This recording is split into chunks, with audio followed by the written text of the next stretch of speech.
ये class 11th की chemistry के बारे में बात करेंगे। ठीक है, तो ये बहुत इंपॉर्टेंट चैप्टर है, वेरी वेरी इंपॉर्टेंट है।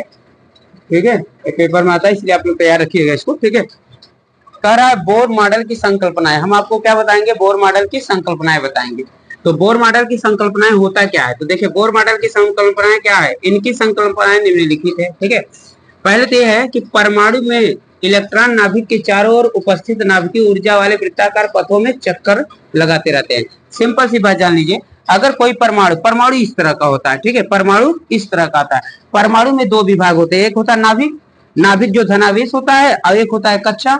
कक्षा क्या होता है? जो कि ऋणावेश होता है। कक्षा में क्या होता है? इलेक्ट्रॉन ऋणावेश जो होता है नाभिक के चारों ओर क्या करता रहता है? भिन्न भिन्न कक्षाओं में गति करता रहता है। ठीक है, नाभिक के चारों ओर। ठीक है, तो नाभिक में क्या होता है? प्रोटॉन और न्यूट्रॉन होते हैं। ठीक है, और कक्षा में क्या होता है? इलेक्ट्रॉन होता है, जो कि इलेक्ट्रॉन ऋणावेशित होता है और प्रोटॉन क्या होता है? धनावेशित होता है, और न्यूट्रॉन तो उदासीन होता है। ठीक है, इसमें कक्षाओं की बात करें तो इसमें कक्षा क्या है? के कक्षा है, एल कक्षा है, एम कक्षा है, एन कक्षा है, यानी पहली, दूसरी, तीसरी, चौथी। यानी के का मान 1 है, एल का मान 2 है, एम का मान 3 है, और एन का मान 4 है। इसी तरह से कक्षाएं अनंत होती है। कितनी होती है? कक्षाएं अनंत।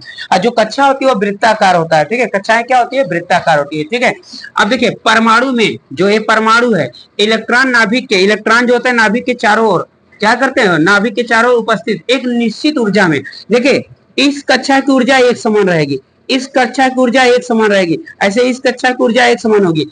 सभी एक कक्षाएं की ऊर्जा क्या रहती है? एक समान होती है, लेकिन अलग अलग कक्षाएं, जैसे देखो, एक की ऊर्जा अलग होगी, दो की ऊर्जा अलग होगी, लेकिन एक में रहने वाले सभी इलेक्ट्रॉनों की ऊर्जा समान रहती है। लेकिन जब अलग अलग कक्षा हो जाएंगे तो इन इलेक्ट्रॉनों की ऊर्जा और इन इलेक्ट्रॉनों की ऊर्जा क्या हो जाएगी? भिन्न भिन्न हो जाएगी। ठीक है, तो वही करा एक निश्चित ऊर्जा। तो कक्षा में रहने वाले इलेक्ट्रॉनों की एक निश्चित ऊर्जा होती है, लेकिन भिन्न भिन्न कक्षाओं की ऊर्जाएं भिन्न भिन्न इलेक्ट्रॉन के लिए भिन्न भिन्न होती है। ठीक है, ध्यान देना। वृत्ताकार पथों में क्या करते हैं? इलेक्ट्रॉन चक्कर लगाते रहते हैं। पहला क्लियर? ठीक है, सेकंड देखिए, तरह इन वृत्ताकार पथों की एक निश्चित कक्षा होती है। वृत्ताकार पथों की क्या? इन वृत्ताकार पथों को, मतलब पथ को क्या है? इलेक्ट्रॉन के घूमने के लिए क्या होती है? निश्चित कक्षा होती है। ठीक है, माने के वाला इसमें घूमेगा पहला कक्षा में, और एल वाला दूसरा कक्षा में, एन वाला तीसरा कक्षा में, इसी तरह से कक्षा में क्या होंगे? घूमते रहेंगे। ठीक है सॉरी देखिए, नाभिक क्या होता है? न्यूक्लियस क्या होता है? किसी भी परमाणु का जो केंद्रीय भाग होता है उसे क्या कहते हैं? नाभिक कहते हैं। क्या कहते हैं? नाभिक कहते हैं।